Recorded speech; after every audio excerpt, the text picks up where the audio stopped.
אל תקרא לי חוטא, אלא לחוט, חזק וברוך רבותיי בשורות טובות. On est le 21 aujourd'hui dans le mois de Shvat. Quand le rabbi de Lubavitch il a été nommé comme rabbin, il avait fait tout un discours, un mahamar qui est connu, Bati le Gani. Je suis arrivé dans le champ, Gan. Et une référence à la Torah. La Torah contient 53 parachas. Et dans la paracha de cette semaine, Mishpatim, on en a 53 devoirs sur les 613. Donc c'est la paracha pour entrer dans le champ de vie, j'aurais dit comme ça. Et quelles sont les règles? Ça commence par l'esclavage, comme on a parlé hier. Ça passe après à le taureau, les accidents, le feu, de ne pas humilier, de ne pas se vexer, de faire attention à les orphelins, les veuves. Après, ça passe à les règles de cache-route, le lait, la viande, les prélèvements, les fêtes. 53 sujets. Et au milieu de tous ces sujets-là, il y a une phrase, et c'est ça le message d'aujourd'hui, Rabotai. Hachem, il nous dit dans la Torah, Ve Anshe Kodesh Tihiyun Li. C'est quoi le but de tous ces messages?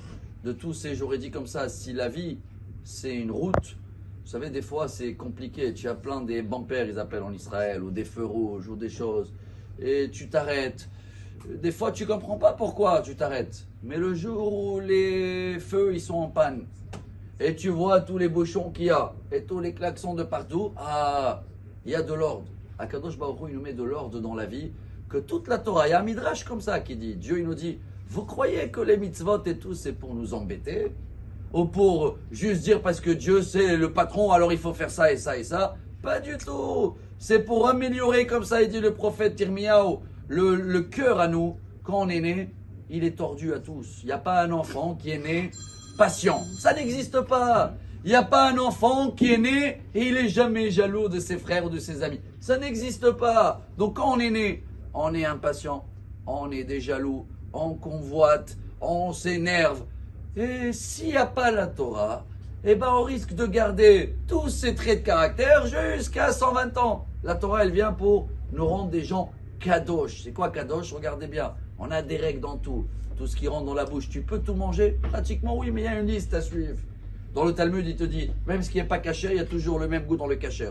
Mais avant de manger, hygiène, les tilat, les prières, patience entre le lait et la viande, dans tous les domaines dans la vie. Et c'est tout ça la paracha de cette semaine, Rabotai.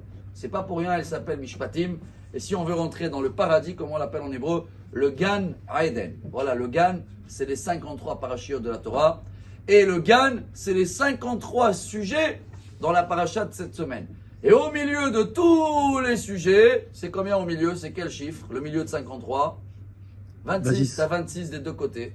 Tu as le chemin de Dieu. 26 sujets à droite, 26 sujets à gauche. Et au milieu, c'est quoi la phrase qui nous dit Dieu?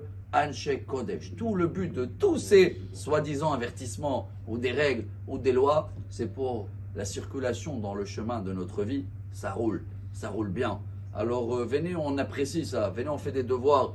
Venez, on partage cette lumière autour de nous. Tous les petits détails qu'il y a dans la paracha va nous donner à nous beaucoup plus de confiance à Dieu. On sera à son image. On va moins calculer tout ce qui nous gêne et on va beaucoup plus voir tout ce qui gêne les autres où on peut aider à intervenir.